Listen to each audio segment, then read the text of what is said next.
મિત્રો, આજે આપણે સ્વાસ્થ્યની એવી ઘણી વાતો જાણવાના છીએ કે જેનાથી આપણે બધા અજાણ છીએ. આથી આપણે સ્વાસ્થ્ય જીવનમાં ઘણું બધું નુકસાન થતું હોય છે. તો ચાલો જાણીએ.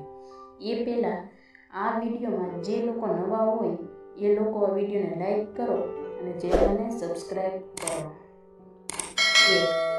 જ્યારે પણ થાક લાગે ત્યારે આદુવાળી ચા પીવો, થાક તરત દૂર થઈ જશે.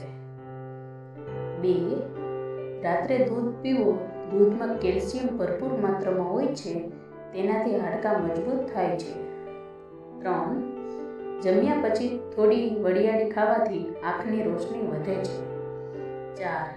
લીંબુની છાલને દાંત પર ઘસવાથી દાંતની પીળાશ દૂર થાય છે. 5.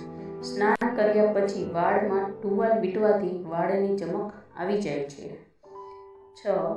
માથાના દુખાવાથી જલ્દી રાહત મેળવવા માટે સફરજન પર થોડું મીઠું લગાવો અને તેને સવારે ખાલી પેટે ખાઓ. 7.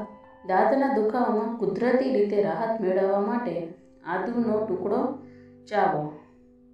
8. પીરિયડનો દુખાવો ઓછો કરવા માટે ઠંડા પાણીમાં 2 થી 3 લીંબુ નીચવીને પીવો.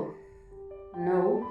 વાળ ખરતા અને તૂટવાથી બચવા માટે ચાપત્તીના પાણીથી વાળ ધોઈ લો. 10.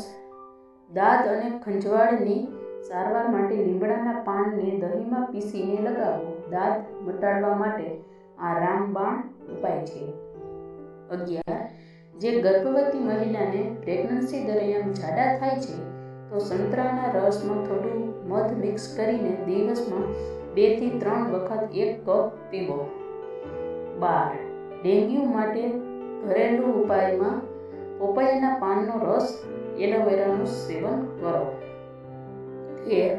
દરરોજ રાત્રે સૂતા પહેલાં પેશાબ કરવાથી કિડનીને ક્યારેય નુકસાન થશે નહીં. 14. જે લોકો રોજ દહીંનું સેવન કરે છે તેને યુરિન ઇન્ફેક્શન થતું નથી. 15. સમારેલી ડુંગળી બીજા દિવસે ન ખાવી, તેનાથી પેટના રોગો થઈ શકે છે.